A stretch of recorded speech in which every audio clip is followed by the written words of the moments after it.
Peuvent passer incognito, hein, Oui, nos c'est clair, invités. c'est clair. Alors vous pensez que les Jeux Olympiques de Pékin sont terminés? Eh bien pas du tout. 4000 athlètes sont encore attendus à Pékin. Ce sont les athlètes paralympiques. Ils vont donc avoir droit eux aussi à leurs Jeux du 8 au 17 septembre. Alors ils sont handicapés certes, mais c'est pas pour autant qu'ils n'ont pas envie de faire des exploits, ça c'est sûr.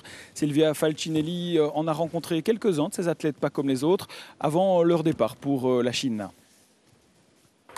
Cette balle pourrait bien valoir de l'or. Aux Paralympiques de Pékin, les joueurs de tennis de table seront les plus grands espoirs de médailles pour la Belgique.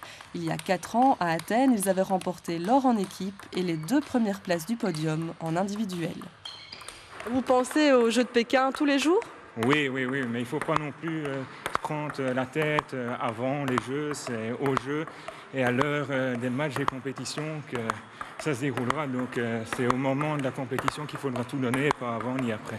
Le tennis de table, ils l'ont découvert encore enfant. Depuis, ils n'ont plus jamais décroché. Et ça fait 20 ans que je joue au ping-pong, c'est déjà pas mal. Et pourquoi le ping-pong? Parce que j'aime bien le ping-pong, c'est moins dangereux. Comme ça, on profite, il n'y a pas tout le temps les accidents. Mais parfois, on se blesse, on ne sait pas tout le temps.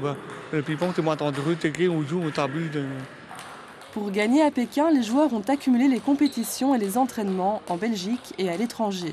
Surtout, ils ont appris à se jouer de leurs limites physiques. J'ai un handicap à ma jambe droite. J'ai pas de genou, donc je ne sais pas plier ma jambe. Donc pour le déplacement vers le côté droit, c'est un grand problème. Donc vous devez composer avec cette faiblesse. Oui, j'ai de la chance que je suis assez grand, donc j'ai des longs bras. Mais il faut que je s'essaye que les gens ne jouent pas dans mon côté droit. En quoi l'entraînement que vous donnez à ces joueurs est-il spécifique? Bien disons, il consiste en un entraînement physique, technique et tactique, exactement comme les valiers, mais avec la spécificité que nous axons plus notre entraînement sur l'aspect tactique, parce que justement, il faut pallier au handicap, il faut jouer sur le handicap de l'adversaire et de nos joueurs également. La Chine, c'est le pays du tennis de table, un rêve pour tous les joueurs. Devant le public chinois, le combat sera aussi psychologique. Pour l'emporter, les Belges ont un point fort, leur esprit d'équipe. C'est vrai qu'on est très soudés, je pense que c'est une force aussi qu'on a, c'est l'amitié.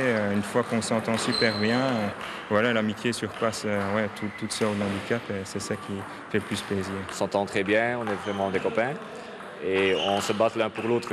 Donc je pense qu'on peut aller loin.